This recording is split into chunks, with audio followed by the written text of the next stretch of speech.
Thank you to our chairman and ranking member. Good morning, just about good afternoon, and welcome to Secretary Menk, General Alvin, and General Staltzman. Thank you for your many years of service and dedication to our nation. I first have to say I'm really excited about where the Air Force is headed in terms of investing in new technology and new capabilities, while also making sure that we're equipping the Air National Guard. These new assets and capabilities will be crucial to our national security. Our next generation air missions, like the F-47s and CCAs, must also be fielded to the Air National Guard. I proudly represent the heart of Illinois, home to the 182nd Airlift Wing in Peoria. As you all are well aware, they are the gold standard for Air National Guard service. And I know I speak for everyone back home when I say that we're so excited to welcome the C-130J model to our airports and our airspace. The 182nd Wing is exemplary, and I'm proud to support their work. Doing the crucial work that many of our neighbors, my neighbors, are doing, Title V employees at the Peoria Air National Guard. Like so many of my colleagues here in the committee, I'm troubled why Donald Trump's administration thinks that cuts to the defense workforce are a good idea.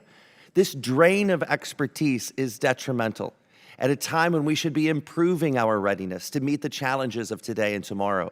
I'm concerned about what the loss of Title V civilian employees at our Air National Guard bases across the country and what it means for overall readiness.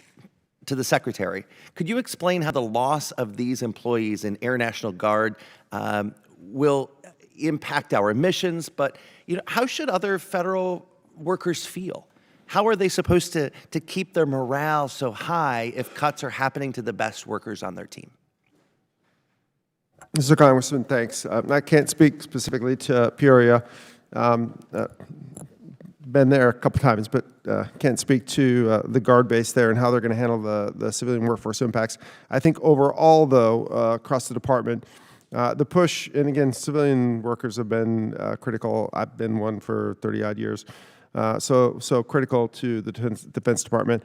Saying that, though, there's always an opportunity to improve efficiencies. Any organization has an opportunity to improve efficiencies, and I think that's what's going on in the department right now. Is how do we continue to increase efficiency, support or prioritize the workforce on the highest priority missions, so that we can deliver these capabilities. We have more resources to deliver critical capabilities. But it's always going to be a balance, right? You're always going to be a balance. I've seen this many times in my career where there's give and take on the size of the workforce, and we're in another area where we're trying to improve our efficiencies. I've done it before, and that's what we're working across the department, try to make sure that we continue to meet the priorities.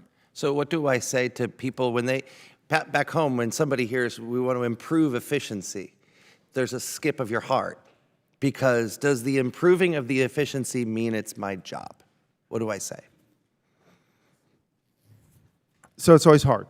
You're exactly right. It's always hard. But as we've discussed, the prioritization of funds, both on hardware and people, are the tough decisions sometimes that we have to make.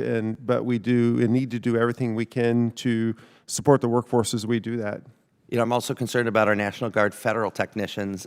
Do you expect that the President's 2026 budget will request adequate funding to support our National Guard's federal technicians? I'd be happy to discuss that once the budget's released, Congressman. I look forward to seeing it, as everyone does. And while I have just 1 minute left, I want to acknowledge that just yesterday, the Rock Island Arsenal's Joint Manufacturing and Technology Center just received their AS9100 certification. This will allow them to deliver the best components to the aerospace industry, and I strongly urge the Air Force to make efforts to partner with our organic industrial base to make sure that our warfighters have everything that they need.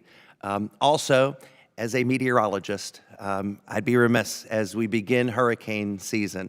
My thanks to the courageous folks at the Air Force Reserve Hurricane Hunters who do everything that they can to fly into the world's biggest storms with the sole purpose of keeping us safe.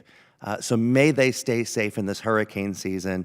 And if you ever need a meteorologist from Congress to fly with them, just give me a call. Thank you, Mr. Chairman. I yield back. That's a first for me.